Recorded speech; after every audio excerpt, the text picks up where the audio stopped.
So I want to welcome everyone. We are starting, this is kicking off a webinar series that the Patton College has put together. My name is Jacqueline Yahn, and I am an assistant professor on the Eastern Campus in education. And I'm going to focus today on what worked well in transitioning to fully online education during the crisis we're all going through right now with the COVID-19 crisis. So as I start, first of all, I want to thank the Patton College Strategic Plan work groups for inviting me to be part of this series and for putting this series together in its entirety. They have quite a few great participants lined up for this, or excuse me, presenters lined up for this. So I would encourage you to look at that full list. And again, thank you for allowing me to be a part of it. If you are not speaking right now, if you could go ahead and mute your mic, and that will just help with the quality of my presentation and the recording. We're going to leave time for questions and answers at the end. And as we're going, you can start to type those into the chat box so that we have a list to work from at the end. And of course, this is being recorded so that you can play it back and we can also share it with others. So what I am going to focus on is existing structures in my courses that I had in place that made this transition to online education very feasible for me, and more importantly, for my students. So some outcomes that I have for you as participants.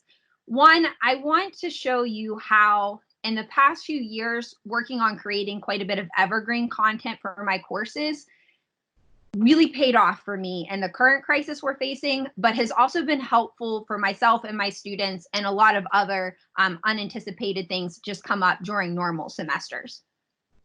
I really want to focus on the aspect of how what I do design-wise is very student-centered. So when we had to transition to fully online, my design structures that I had in place and how we are continuing for the rest of the semester have really put me in the position where I can exclusively focus on what needs are coming up for my students as we go from week to week. But I'll also point out how a lot of what I do structure-wise is just student-centered in general in terms of their access to course materials. Flexible and feasible. So for me, just like many of you that are listening to this, I wear multiple hats in my role at the university. I actively research every semester, and I teach 3 to 4 classes a semester, and I have quite a bit of service work I do internally and then with some external partners.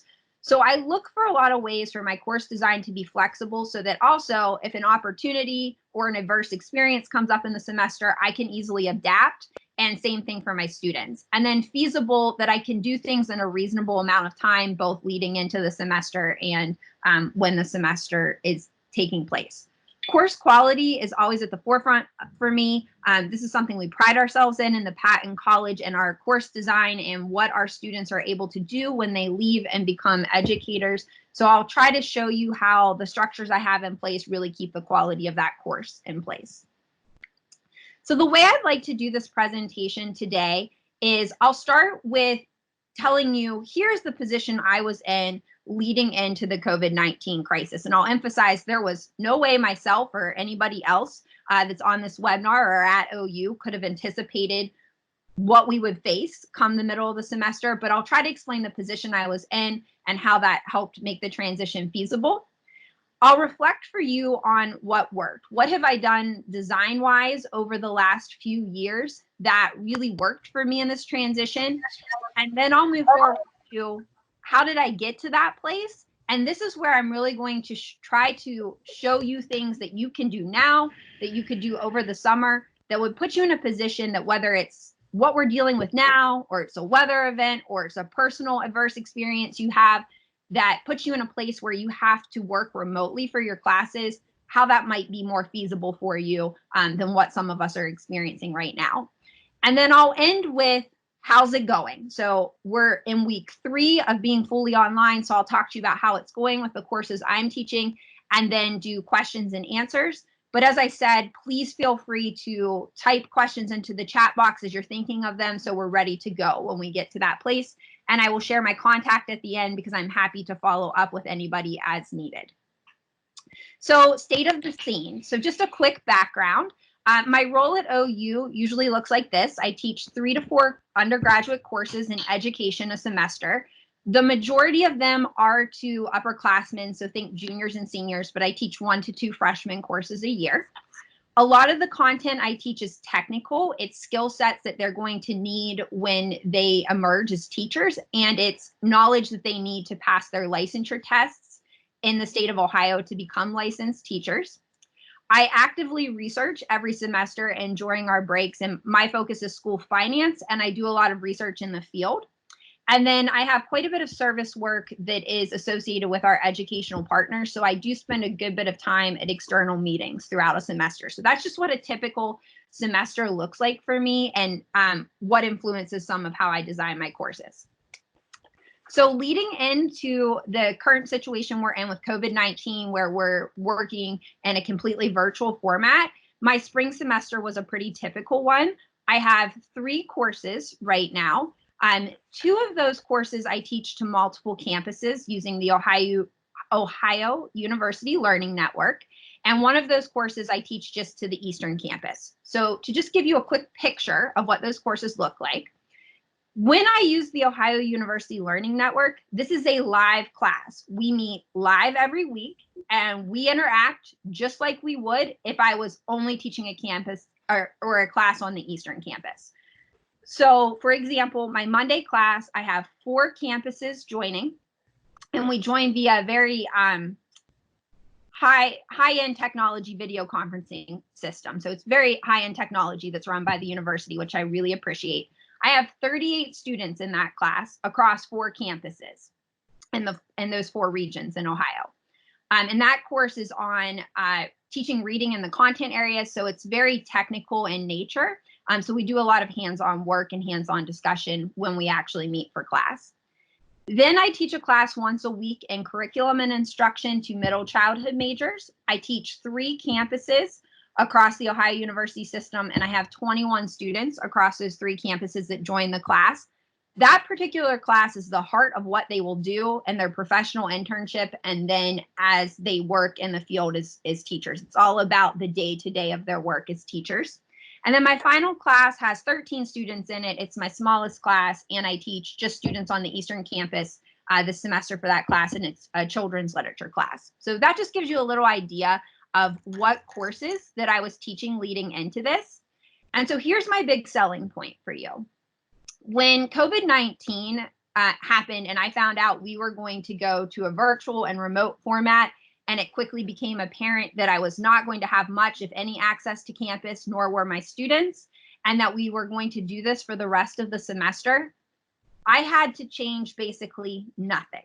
I didn't have to change the content of the course. I didn't have to create new content for the course. I was able to share documents and things with them just the way we always do for class. The only thing that changed was how are we going to handle our weekly meeting times? And so in 2 of my classes, we went from using OULN to using Zoom.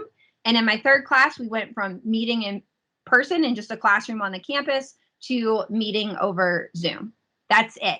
So everything else I could stay focused on what we needed to do personally as a family, because like everybody else that has a child in the situation, our childcare had to change. And my husband runs an essential business. So we had to have a way that we could balance my work and his work.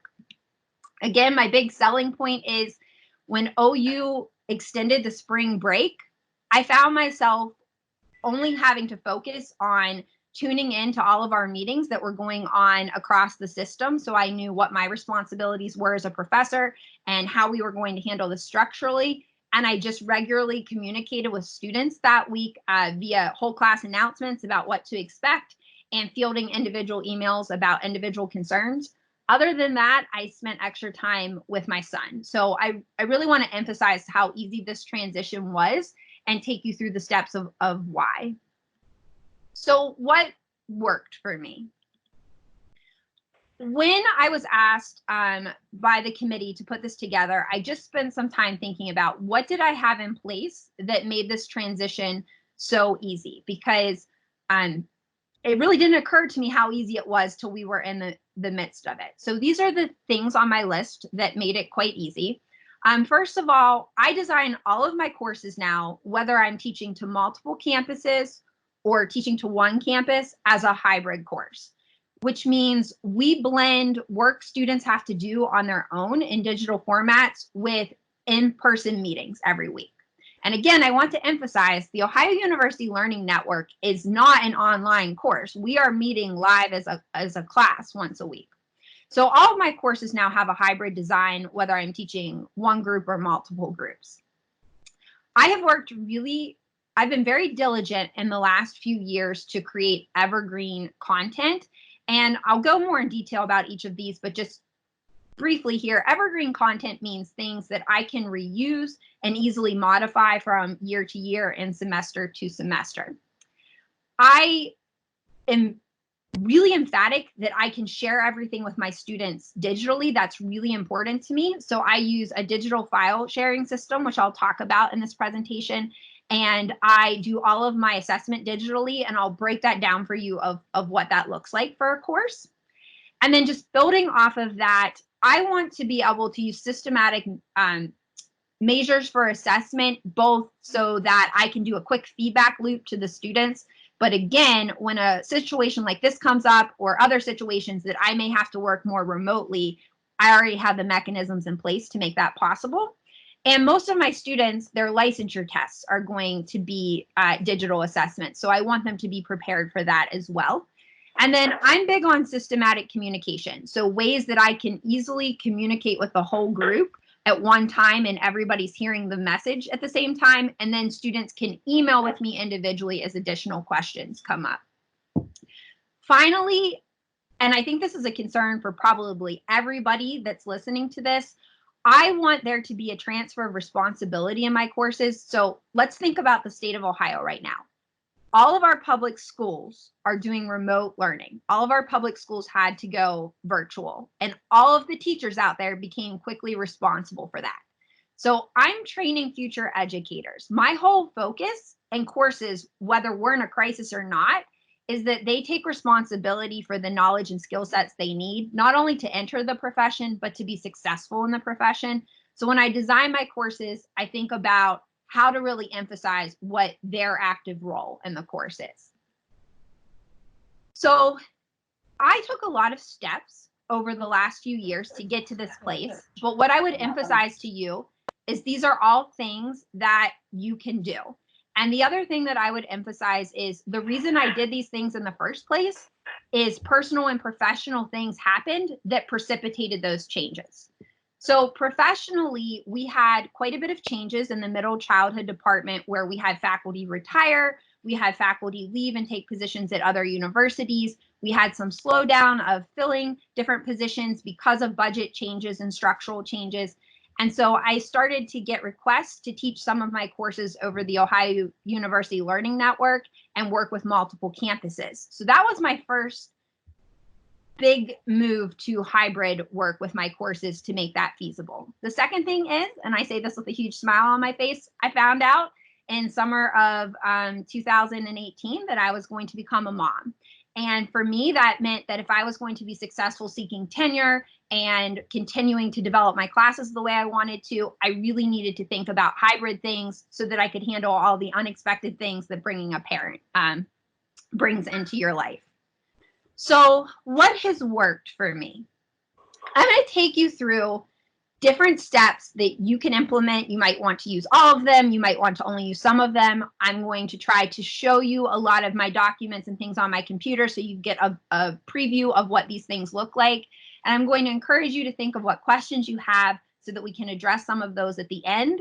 And again, I would certainly follow up with you individually more in depth if there's something you see that I do that you like. And that can be as simple as me just sharing some more things with you via email or having a personal video conference with you. So first thing, and I will only touch upon this briefly, and this webinar is certainly part of this idea, but if you're looking to make a substantial change in your class, like what we're talking about today and what we're talking about in the other webinars coming up, you really need insight from your colleagues who have already done some of this work. And it doesn't mean you're going to do things identical to how they do it, but it means that you're going to have a chance to see what's working for them, ruminate on that and how it might work in your course, and then make it work for you. So a quick example of this, before I was asked to teach on OULN, I had spent 0 time in one of our OULN classrooms. So the first thing I did is I asked 2 social work colleagues, Dr. Warren Galbraith and Mr. Tracy Pritchard, if I could sit in on their courses, because they have very interactive courses like we do in education. There's a lot of discussion and hands-on work.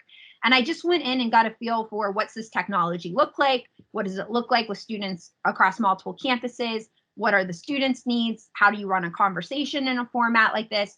And just got that insight off the bat. So ask some folks to share with you beyond this webinar series. This is, again, certainly a great starting point, and really see what's working and then make it your own.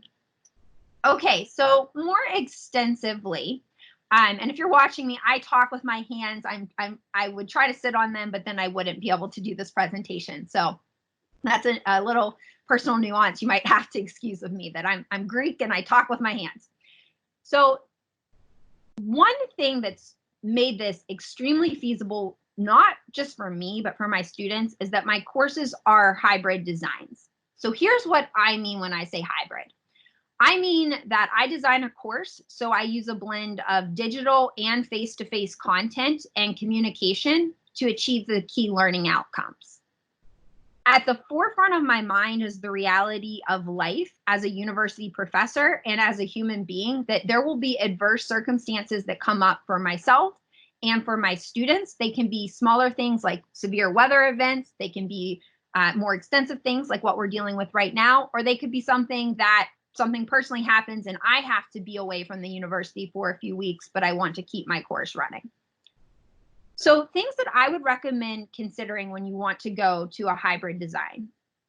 The way you structure your syllabus and you set the tone for the course is crucial. You need to really lay out the key tenets of this in your syllabus. You need to not only review that the first day, but really use that syllabus as the governing document and that shared responsibility with your students. And I'll show you just very quickly what I mean by this. And if somebody wants to see my syllabus, are you all able to see this? Yes. Yes. Okay, I just wanted to make sure. So just very quickly, and then I will happily share versions of my syllabi with you if you want to piecemeal from mine. But I tell students up front in the course description and go over with them the first day what it means. We use the term blended when we make a course hybrid at OU. And so I talk to them about what that means in terms of how they'll be spending their time each week in and out of class, what I'll be providing for them, what they're responsible for.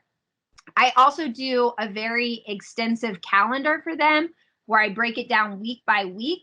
And it's very clear what they have to do coming into class and what our class is going to be for the day, what the agenda for that class looks like. I put things that are going to be due for points and grades in the class in boldface and outline those dates for them ahead of time. Going back up here, I do a pretty detailed breakdown of how their grade is going to come about in the class, how they're going to earn their credit for the course. And I also outline for them in writing, along with demonstrating all of this to them visually in class and walking them through in class. I do a written reminder of the key technology we're going to use in class. So I'm intentionally repetitive for my students in that way. And then I also suggest, if you're doing a hybrid course, that you put some policies in place and you talk about those the first day and then refer to them as necessary, about things like what's etiquette if we are working on OULN and we're multiple campuses joining, what's some basic etiquette we all use to communicate with each other? What do I expect out of email communication and what should they expect from me? Things like that. What's your bottom line on late work? Things of that nature.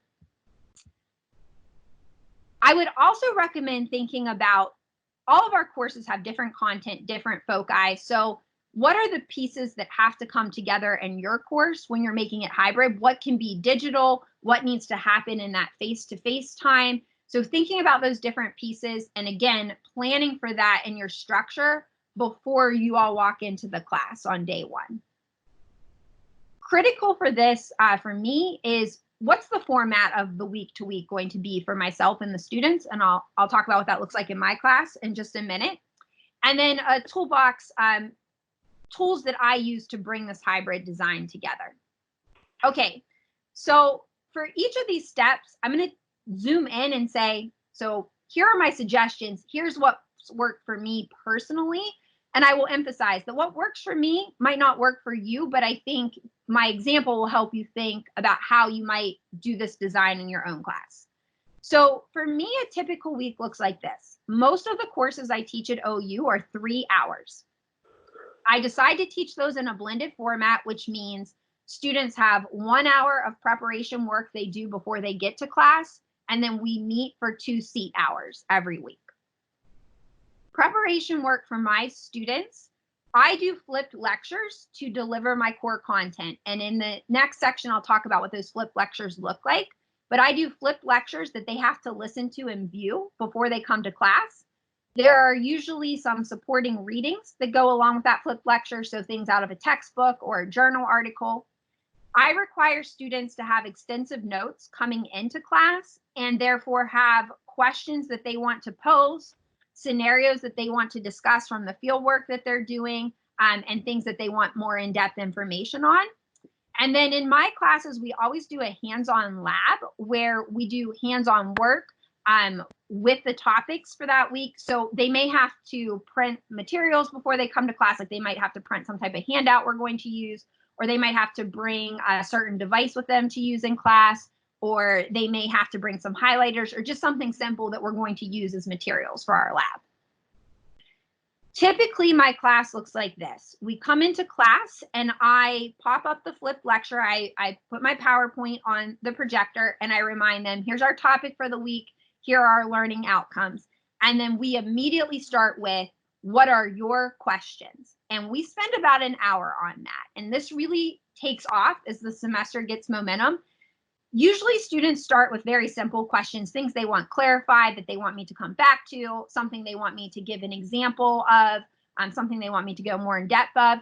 And then because my students are education students, they often then morph into discussing scenarios that they're seeing in the field and us having a discussion about how that connects to the content that we're looking at for the week.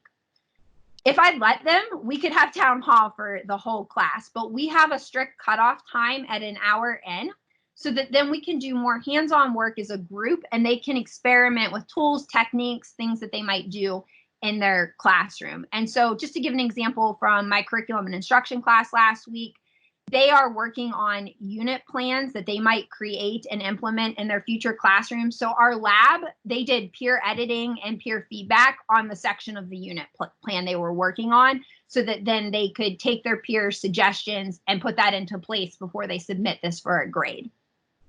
Finally, I always end my class with going back to that syllabus, reminding them of where we're headed for the next week, any upcoming assignments and due dates, and just a general housekeeping for the class, and then we call it a day. The final thing I do is a quality assurance check each week. I call it an exit ticket. It's basically a 10-question quiz, and I administer it through Blackboard, and I'll show you in upcoming slides what that looks like. But this lets students measure their own progress in terms of how well they know the content that we worked on for that week. And it lets me see if there's any weaknesses in the group or things that we need to come back to. So my toolbox, and I will show you these tools as we move forward, but just very quickly, to accomplish these things, I need some type of recording software to record my flipped lectures. I need a way to share these files so that we don't have to mail things. I don't have to scan things. I'm not reliant on somebody else to give materials to students. So I share the files so students have access to them. I need an easy way to administer my assessments, and I typically use Blackboard for that. And then I need video conferencing. So in most cases, I use OULN. But if it's a course that I was not previously using OULN and we needed to meet remotely, I would use Zoom or Teams. And in the circumstance that I find myself in now, we've moved from OULN to Zoom.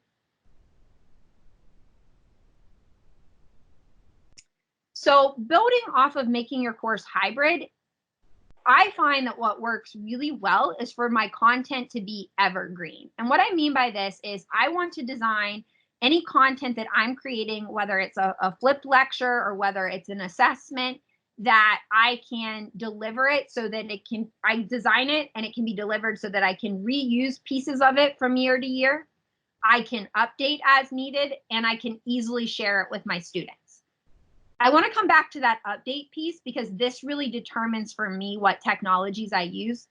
Public education is a field that changes rapidly based on state and federal law and things that change at the state and federal level. So there's often things I need to update in my course. And sometimes we, through research and new findings in our field, are phasing out one practice and phasing in another one. So for me, it's really critical that I can update pieces of things without having to constantly start from scratch. And I want it to be really easy for my students to use so that we are spending most of our time focusing on the content and the skills they need for the class. So I would suggest, if you're trying to create evergreen content for your course, that you really focus on what content do you need to create and deliver. So all of us have some form of lecture or discussion or instruction that we're creating and delivering to the students. So what is that for you? And then that can determine how you make that evergreen. I think you should also think about, when you're making evergreen content, it only works if the students can easily access it. So what tools are you going to use that transfer that responsibility to students? So let me show you some things that have worked for me. So the most successful thing I do in my class in terms of our hybrid is providing them with that flipped lecture before they come to class. And here's why. They have had time to really absorb the key content and topics that we're working on before we have live class. And so when they get to class, their questions are more specific, they're more meaningful, they're more excited to talk about scenarios that they're seeing in the field. They've had time to really think about what they're confused about or want to know more about. So our class is just more beneficial to them. It's a better use of my face-to-face time with them, and they feel more prepared and they don't feel like they're being called on the spot. They've had time to think about things and they're much more comfortable talking in class. So for me, because of the field I work in, I prefer using Microsoft PowerPoint for flipped lectures. This is a very simple way to do flipped lectures, but I'll explain to you why it works for me in my courses. So Microsoft PowerPoint, I can record my flipped lectures in my work office or my home office. I can easily take slides in and out. So let's say that next year I want to change the first section of my lecture. I can delete the slides I want to delete, put in the new slides in recording without having to re-record the entire lecture. Let's say something with state law updates and I just want to change that slide that goes over it. I can just delete that slide and add it in. Maybe I don't like a visual I used the year before, so I can swap out visuals. So what I really like is that I rarely have to record an entire lecture from scratch, which also means if I want to take out a week's worth of content and create a new week's worth of content, that's more feasible as well. These are a big hit with my students because they can manipulate how they listen to them. So they can listen to one straight through. They can go to slideshow and they can go play from the start, or they can listen to it in chunks. So maybe they have time to listen to the first two sections and then later they're going to come back and listen to the last sections. Or maybe they're studying for their midterm and they just need to review one of the slides so they can go and they can listen to that specific slide. Or maybe they want to just listen to a specific section. And also on the slides in the bottom right-hand corner, there's a little microphone and they can speed up or slow down a slide and rewind and hear things. So these are very popular with them. So I've really stuck with PowerPoint for me personally, but there are all different options that you can use. You can use things like lecture capture, Panopto, things like that. I just like PowerPoint for my purposes. In terms of assessments, I do traditional assessments and I do authentic assessments because that is really core to an education course. So we have weekly quizzes, a midterm, and a final, and those are all meant to prepare them for their licensure exams, which are also digital. So it's allowing them to see how well they know the content. It's giving them the confidence that they can take an assessment digitally. And the feedback loop is really nice because once they've taken that quiz or once they've taken that midterm or final, they have access to their results. They can see what they got correct and incorrect. They can use it for future studying. So they really like that. And what I use for that is Blackboard. And I'm just going to show you one of my courses in Blackboard. So when you go to content, this is just, you can see several of my quizzes in this class. But what I like as a professor is if I go to edit test options, I can set things like, I can preset all of my release times at the beginning of the semester. I can set it so that it will remind students when that test is released. I can control when they see their results. So I wait till I've graded everybody's attempts and then they can see their feedback. And I can also control if I want to at some point. So I shut those down at the end of the semester for some testing security purposes. So I can control that as well. And I can move quizzes from year to year to the next class without retyping all of them. The other thing that I like about these is that it's very easy. If I want to change a couple questions on a quiz from year to year, I can do that. I can also have questions that will grade for me. So like true, false, multiple choice, but also have short answers and extended responses that I grade on my own. So there's a lot of flexibility for you as a professor in that way as well. And then finally, when we do authentic assessments, what I do is I will just show you one of my classes. I write most of my authentic assessments, so something like a unit plan or something like a paper they're doing. I use Microsoft Word is my go-to, and really create like a master sheet that gives them all of the directions and due dates and the way they're going to be graded so they see their rubrics up front. And then I have students submit those to me digitally, and I'll show you how that occurs in the next step. But again, what I really like is they have access to the directions for these assessments throughout the entire course. So one more just pitch here on the Evergreen. All of these things I can easily manipulate and update from year to year without creating everything from scratch again, which is just, at least for me personally, really important. Okay, so this is core. If you are wanting to do some of these things and you are wanting to put yourself in a position in future classes that when something like COVID-19 or when something personally comes up that you might have to work more remotely, but you want to keep the class going and you want to keep live components of the class, have a digital platform. So what I mean by this is a way that through the internet, you can share course lectures and content, you can share assignments, and you can share related files. And if this is already normalized for students, then if you have to make a sudden transition like we made right now, they're going to adapt to it more easily.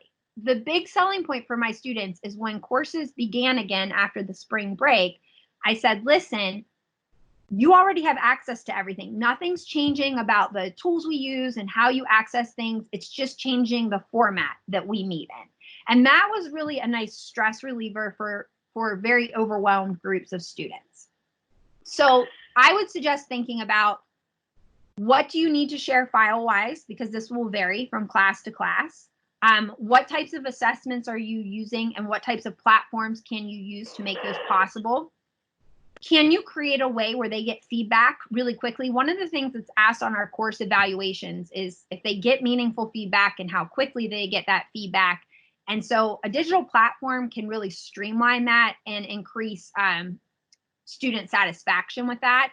And then in my courses, a lot of times students ask for certain examples of things they want to see as the semester is going on. So I really like a file sharing format where I can easily upload things they ask for during the semester. So what works for me? I'm going to show you.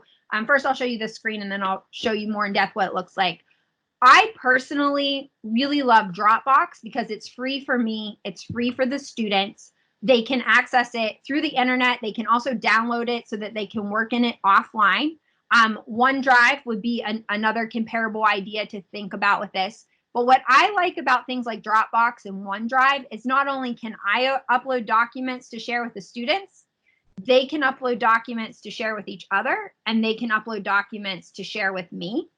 And I like that at the end of the semester, they can keep a copy of their Dropbox file with all of our lectures and materials that they can use for their future professional use, which I give them permission to do. So I will show you, this is my spring subfolder in my Dropbox for my spring courses that I have in progress. And there's little people on them because that means that they're publicly shared with the students.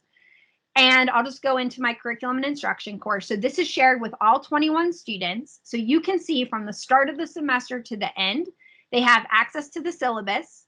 They have access to their flipped lectures. So I label them by week. And when they go into each folder, they can open the flipped lecture for that week and play it at their leisure. They can go to their lab folder. And if there's a material that they need to download for lab, they can do that ahead of time. If there's a PowerPoint we use with directions in it for lab, they have permanent access to that. And if there's other example items I'm using in class that week, I can put those in that flipped lecture folder as well. Students have access to any readings that are not available in the textbook to them. So if I'm using some supplemental articles, those are provided to them in the Dropbox.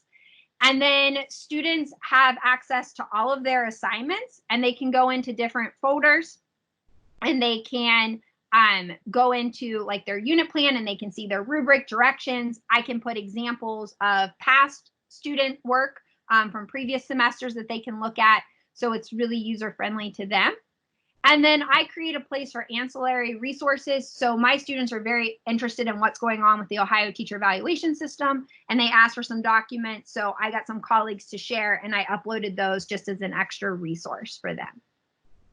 They have access to this. They can also add things to the files. So say a student says, Dr. Yahn, I saw this really interesting thing in my field. They can upload that if their mentor teacher gives them permission and share that with the class as well. So it's very reciprocal, which is important to me.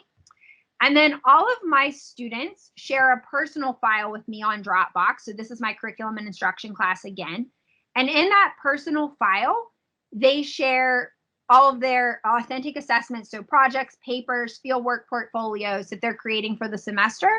And then I give them their feedback in Dropbox. And I will just say we had to do some very quick data collection in the Patton College in terms of fieldwork documentation. This was a lifesaver because I didn't have to email the students for the information. They already had it uploaded in the folder that they share with me. So these last two, I'm going to go through a little more quickly because we've already talked about them some throughout, but all of us use assessment in our courses. And so I like assessment that's systematic, meaning whether it's a more test format, so more traditional assessment, or it's something authentic. My students do a lot of authentic assessments. They do case studies in the field. They do projects in the field. So either way, I want to design it in a way that they have continuous access to those directions, continuous access to that assessment, and that I can get the feedback to them in a way that they can regularly access it, use it, and do something with it. And then I also want to be able to give feedback to my whole group when we're meeting face-to-face as a class.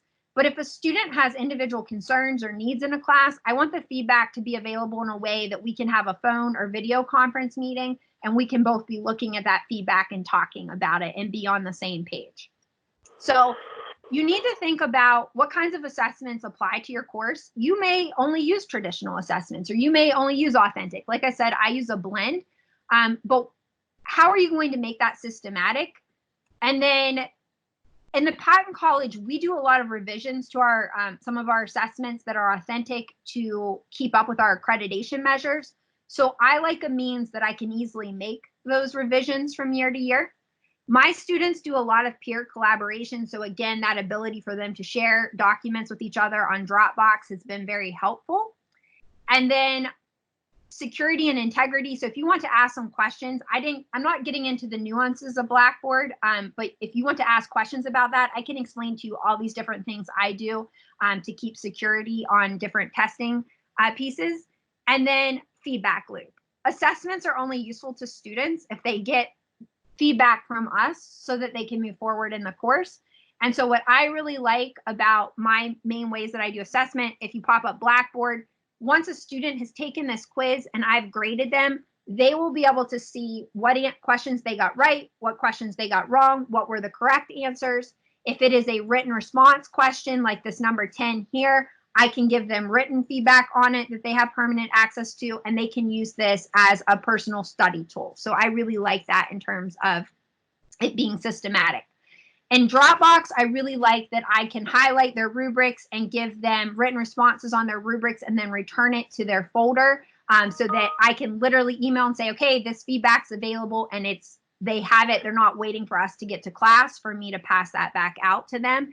And so again, in the situation we're in, this has been very calming to students because they're already used to, they know Dr. Yahn's going to get her quiz back to me in a week. Dr. Yahn's going to upload this feedback to Dropbox. They already can count on that coming from me, and we already have that established. The final piece here is, if you are doing some of the things that I'm doing and other colleagues of ours are doing, you really need to be systematic in your communication. And that means that the whole class, both when you're meeting face-to-face and in the off time between classes, needs to be getting consistent communication. So you might think about using things like your syllabus and an announcement system to do that. And then you also need to think about access to grades. Students need to know how they're doing so that they can plan for what's coming next. And so I'd really emphasize that calming their fears is, if they know where they are, they know where they need to get to be successful in the semester. And then you need to provide a way, especially if your course is hybrid and you're working with students across campuses like I am, that they can easily speak with you and that you're not just relying on email. So here are some things that work for me. My syllabus is digital. It's shared in Dropbox. Many of you share your syllabus on Blackboard, so same concept. I refer to it every week when we meet in class. And so we're always having that verbal face-to-face. And then I follow up with Blackboard announcements on Fridays or over the weekend that just remind them of what's coming up for the next week. And it's just regurgitating what I've already said verbally. And then I also, if they have a quiz on Blackboard, it's set that Blackboard will send them a reminder when that quiz is released, and it does the same for their midterms and their finals. I talk to my students, do a lot of communication through email, not just internally at OU, but with mentor teachers and principals and folks they're working with in the field. So at the beginning of each semester, I talk to them about how you send a professional email so that people will respond to you. And we go over things like a subject line, so somebody knows if it's an emergency or not and knows what you need them to answer. I talk to them about, using a professional greeting and closing. I remind them, if you use bullet points, somebody can just respond underneath those bullet points. I teach them how to ask for an appointment with myself or a mentor teacher or somebody they're working with. So that's really helpful, that we spend less time emailing back and forth and more time scheduling the meeting or resolving whatever they need resolved. And then I really believe you need to post not only your feedback, but your grades. And so for me, I really like Blackboard because it's keeping track of their grade as they go. Final thing before we really open this up to questions and answers, and I'll just briefly say how we're doing now. Whatever you're doing, I really recommend thinking about how in my field I transfer responsibility to students, because at the heart of the reason we are still operating as OU right now is we are committed to our students successfully completing the semester. And if they're graduating, going out into the career field, or if they're moving on to their junior or senior year, they have the knowledge and skills they need to keep being successful and prepare for that career field. So from the start of class, I position students that here's how you're going to assume ownership, and here's how I'm going to provide support for you. And this starts with an overview of the course. I also really slow down and model to them key tools that we're going to use. So I really walk them through the basic technologies. I tell them that we'll take a week or two to make sure you understand it. So if you have issues with the first time you take a quiz on Blackboard, I'll reset it for you so that you learn that, and then moving forward, you won't have that issue anymore. I give them time to learn how to upload documents and things like that. We take a couple weeks to ease in. And then I try to keep a very consistent format and agenda. And that way, if something unanticipated happens, they're better able to handle it. I try to make sure that they have access to everything throughout the class and that there's a constant feedback loop on everything that's going on. So just a few suggestions that have worked for me. I open up, and this is really important to my OULN classes where I have large groups of students and multiple campuses. The first day, I send them out a bio that gives a little bit of my background. I include a couple pictures of myself just to let them know, hey, I'm human too. And the very first class, they get to interview me. They get to ask me a question about something they want to know that just builds their confidence in our work together. And then I ask all of them a uniform question back. And usually I ask something like, what do you need out of this learning format to be successful? And you will learn so much from students. And you will learn so much about what to do with the design of your course based on that. Because I've had students tell me things as simple as, I need you to know my name. I need you to respond to me in email. And that just reminds me of what's important to them and what I need to focus on. I constantly remind them of what a blended or hybrid course is and what's the expectations for both myself and for them. We always tour the technology. And the nice thing is when we're meeting face to face, we're constantly all putting that Dropbox and that Blackboard up as a group and using it as a group. So they can also ask me questions as a group in class if they're having problems with something.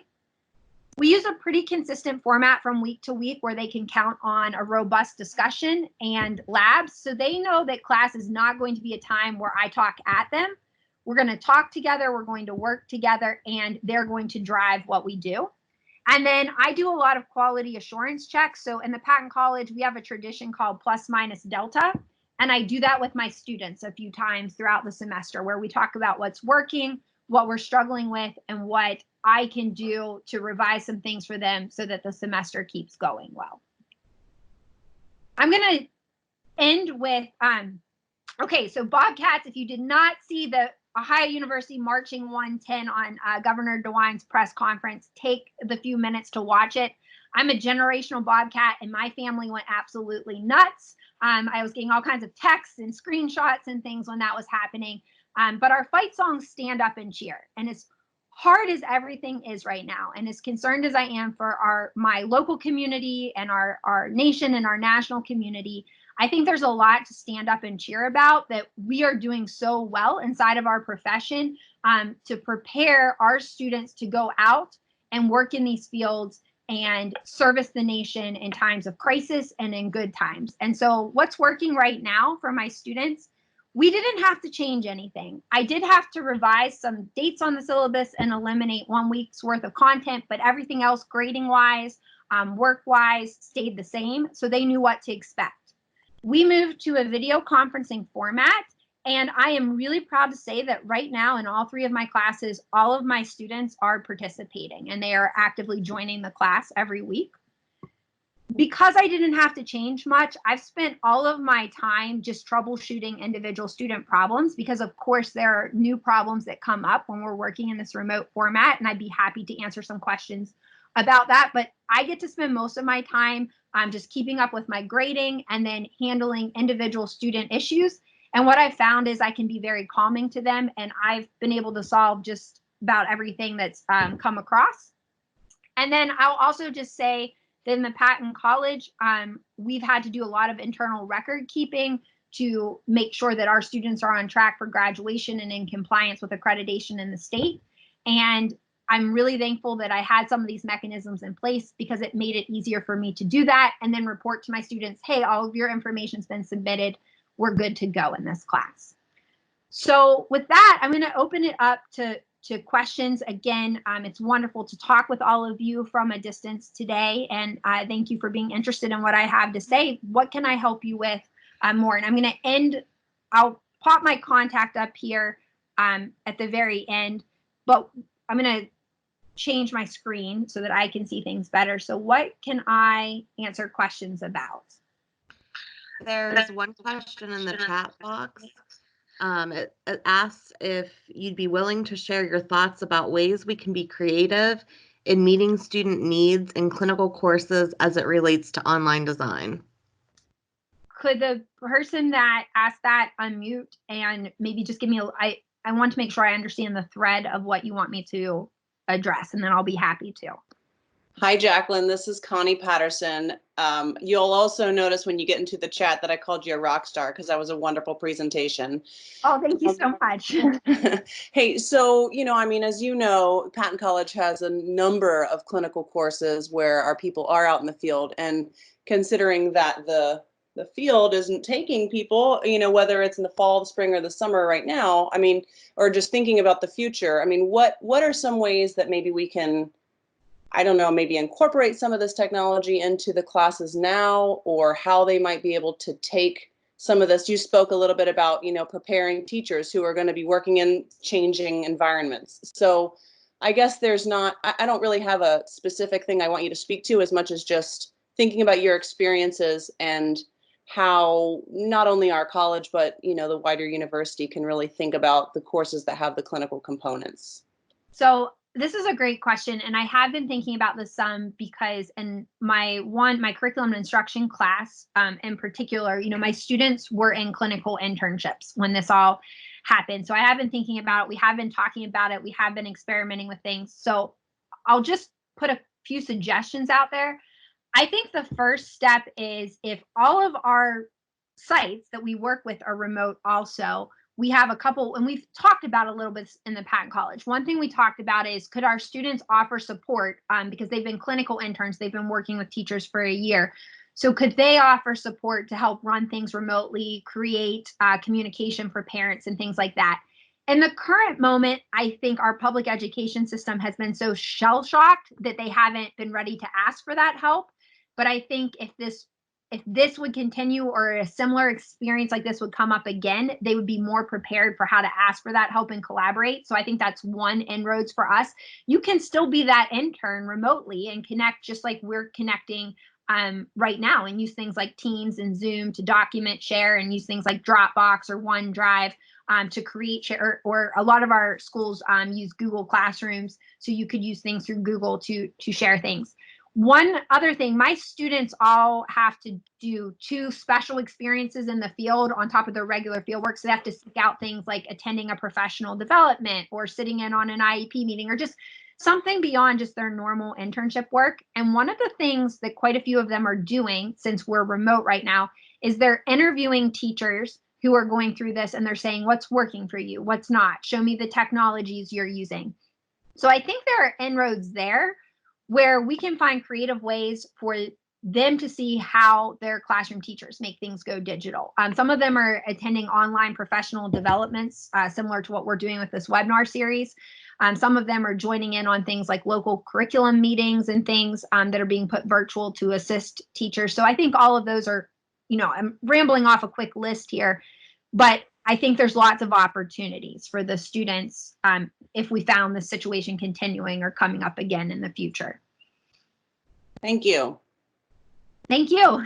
Are there other questions that somebody'd like to type in the chat box, or if you want to unmute, and I'll be happy to answer them? We've got a couple more in the chat box. Sue Payne said, you affirmed some of what I do and gave me new insights. Thank you. Kevin Cordy said, Jacqueline, thank you for a great presentation. Did the students share with you what they would want changed, not in your course, but with other courses?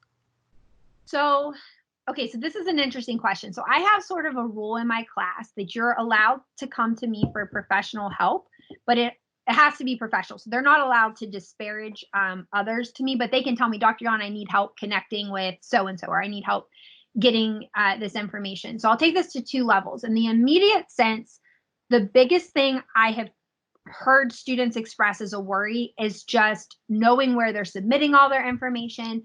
Going back to Connie's question, knowing how. So we had students doing some live case studies in the field, and they were really worried about what happens because that ended abruptly. So how are we going to transition?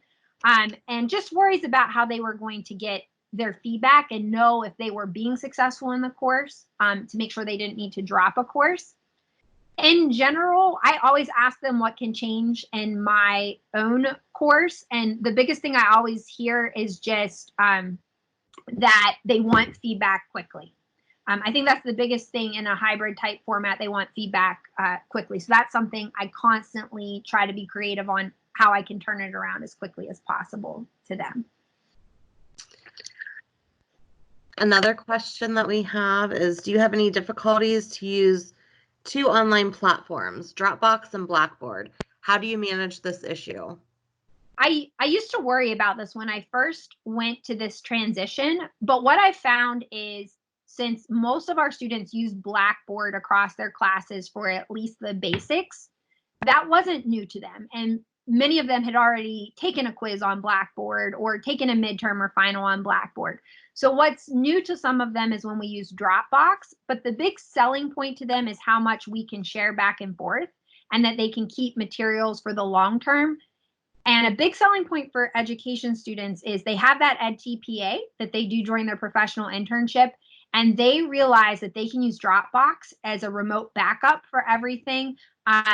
So there's a lot of buy-in to learning it. The other thing is you might, if you're using something like Dropbox or OneDrive, it's very similar to my files and my documents on your own computer, only it's, remote digital backup. So the concept is not that different than using your own personal file storage system on your computer. But I get very few complaints. I mean, there's usually 1 or 2 complaints a semester, but out of 70 students, I'll take just 1 or 2 complaints.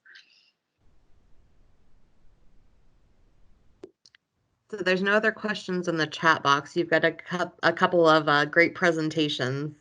Well, thank you, everybody. I really do hope this is helpful.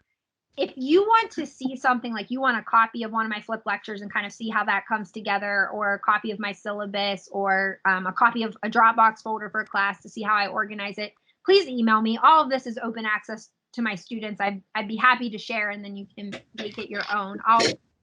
Before we see if there's any other questions or comments, I will pop my contact up right here. Obviously, emailing is going to be the easiest. My office phone is a backup, but if you email me, I will respond to you very quickly. And then if you're wanting to even just think about remote things in terms of rural populations, we work with rural education. It's my area of expertise. So in everything I do design-wise, I do think and troubleshoot issues that are specific to rural areas as well. Jacqueline, Jacqueline, this is John Carroll. I have a question for you, if you don't mind. Yeah, go for it. Hi, John. Hello. Hey, I left your picture of Wheeling, by the way. Thank you. Yes, that's one of my favorites. For those of you that don't know, I live on the West Virginia side of the river and just love our natural beauty here. Okay, sorry, John, go ahead. That's quite all right. So I do some of the things you're doing. Just started the semester with Teams, but also Blackboard, and had that 1,000 class between Zanesville and Eastern. And by the way, your Eastern students are great. I enjoy them a lot. I wonder about, I always have a trouble with making sure if students have completed a test on Blackboard, but I want them to be able to access that for review purposes up until the time that they take their final exam. How do I make sure that they can access the test and maybe even see the questions that they missed and what the right answer was and so on, so that they can review that way? So I can maybe show you real quickly here, John. If Sure. you go to, let me go back real quick, a screen. And if this doesn't make sense, let me know. And you and I could always video conference, because for those of you that don't know, John is wonderful and helps me with so many things field-wise at the Eastern campus. But what I use, John, is the test options, and it allows me to pick not only when it's going to release to them, but this display until. So I display most of mine until the end of the semester, and then removes it. The other key thing, John, is if you go down to show test results and feedback to students, I wait till everybody's have been graded, for a quiz or a midterm, but then I all these boxes so they can see everything from my written feedback to the correct and incorrect. And that's been very helpful to them, because I know many of them use that as a studying tool. So mark it to display until the end of the semester, or to just before the final, for example. But the last part I couldn't quite catch. Part of my screen is blocked. I'm not sure why, but where it says the show test results, going across from left to right, what did you have check marks on? I check everything, and then that will allow them to see not just what's correct and incorrect, but written feedback that I might provide them. And so that'll be available as well, not just the score, not just the test, but the feedback as well.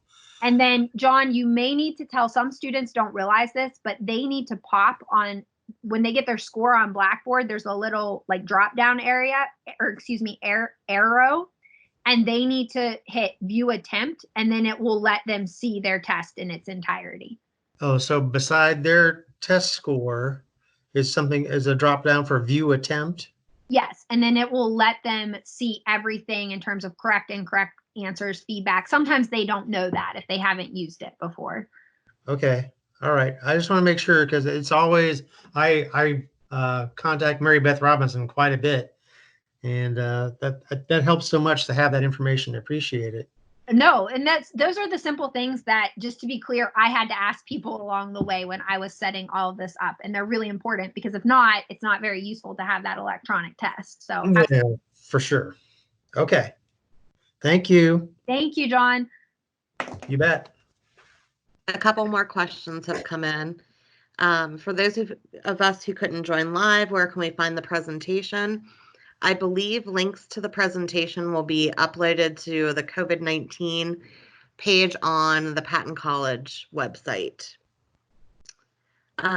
Dean Middleton asked, Jacqueline, I think much of what you shared is applicable to many faculty across academic colleges. Would you be willing to take questions at any point in time from faculty in other academic colleges as well? Absolutely, Dean Middleton. Again, thank you for inviting me to put this together today. And if there is a way that the work I've put in can help others, let me know, and I will be available to provide that feedback and questions, and I would be happy to.